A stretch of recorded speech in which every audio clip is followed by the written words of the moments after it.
Eu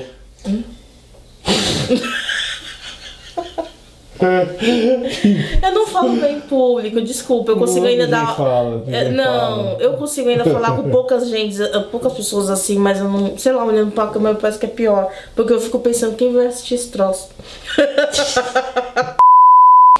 Oi, gente! Tudo bem com vocês? Eu sou a Luciane e tenho minha amiga Conceição. Nós estamos fazendo o trabalho para a Faculdade Sumaré. Eu estou no 6º semestre de Pedagogia, tá? E nós viemos prestigiar um grande artista brasileiro que é o Wesley Nuquilin. Então, nós vamos contar da vida dele, sua trajetória e também falar da aplicabilidade de um trabalho dele em sala de aula. O Nuquilin nasceu em 1931, aqui em São Paulo.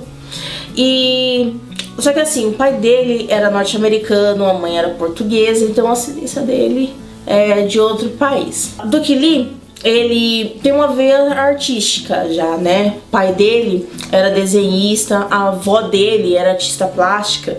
Então, essa veia artística dele começou a aflorar, então ele foi lá e começou a estudar arte, né? O primeiro lugar que ele estudou foi aqui em São Paulo, no MASP, no Assis Chateaubriand. Foi mais ou menos lá para 1951. Depois dele estudar aqui no Brasil, começar a iniciar toda essa trajetória artística, ele foi lá para os Estados Unidos, né? E lá ele conheceu o movimento pop. Ele conheceu Robert Rauschenberg, Jasper Johns e C.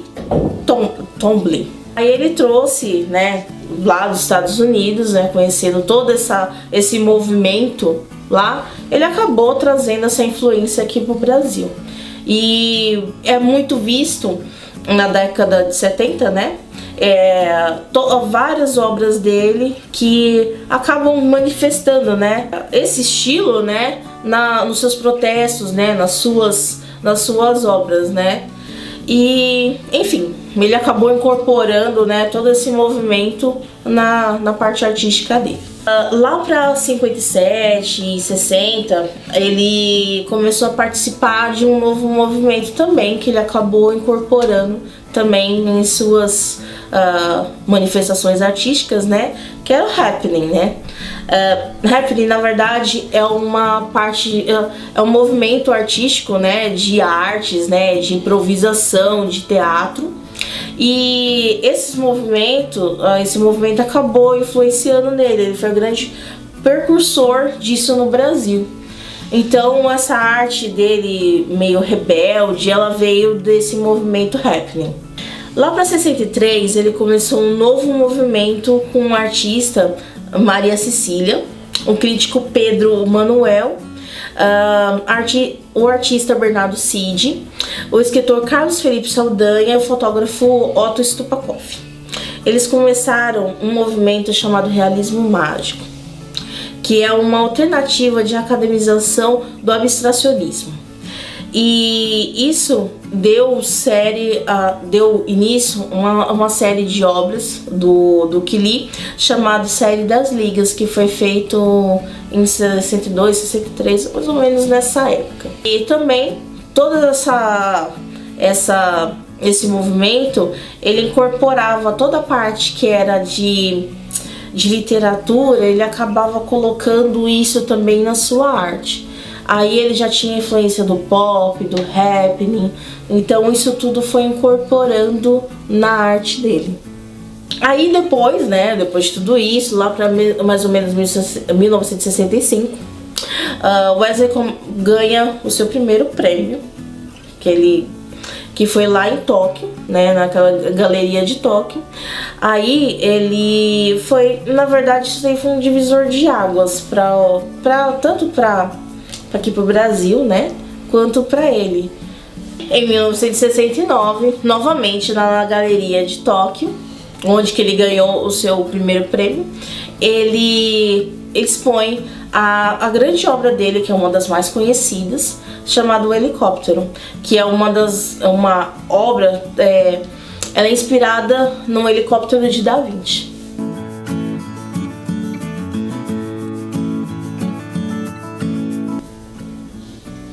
Aí lá mais ou menos para 1970, né? Depois desse, ele começou, na verdade, a buscar novas formas, né? Formas de arte.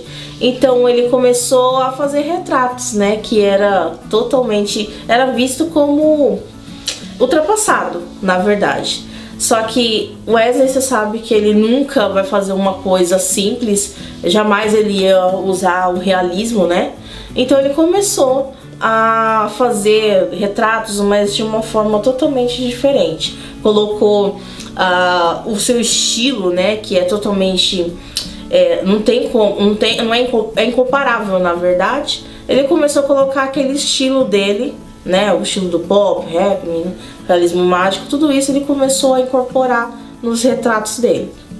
Mais ou menos lá para a década de 80, Wesley, como sempre, ele tem que inovar, ele tem que buscar referências novas para a sua arte. Então ele começou a usar a tecnologia existente da época. Então ele começou a usar computador, xerox, gráfica. Então tudo que tinha de tecnologia que era novo, ele começou a incorporar na sua arte. Então o Wesley, na verdade, ele nunca parava no tempo. Ele sempre buscava referências novas, tecnologias novas. Ele buscava sempre uma coisa para poder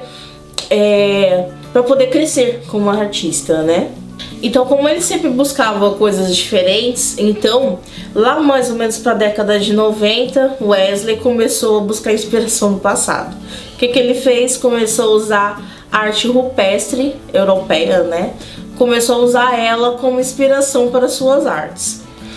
E também ele começou a usar materiais mais rústicos, né? Como madeira. Ele começou a, na verdade, incorporar o antigo com o novo. Wesley sempre trazendo uma coisa diferente, sempre uma referência nova. Então Wesley era simplesmente inovador. Infelizmente, Wesley depois nos deixou, né, em 2010. Mas a memória dele tinha que ficar, né? Então a sobrinha dele fundou, né, um instituto chamado Wesley Duke Lee. E esse instituto ele fica aqui em São Paulo. Então pode ser visitado, você pode conhecer as obras dele, pode ver toda essa visão, né? Visão artística do Duke lá naquele lugar. Ele fica, depois a gente vai colocar a descrição aqui, mas ele fica aqui em São Paulo, no Jardim Paulista, fica na rua Frei Galvão 105, tá? Mas tem o site dele que eu vou colocar na descrição também. Aí você pode acessar, lá vai ter toda a cronologia, a história do Duke, tudo que eu falei pra vocês vão encontrar lá, tá bom? E vocês fiquem à vontade para poder conhecer essa grande história. Gente, então, eu acabei separando algumas obras dele. Você vai ver toda a parte cronológica que eu vou colocar aqui para vocês, toda a cronologia dele, o nascimento dele, as principais obras. Mas nós separamos também algumas obras que, assim, não são muito conhecidas, outras são somente os rabiscos dele, que ele acabou não terminando. Mas nós separamos algumas obras para vocês conhecerem, que assim, é um particular.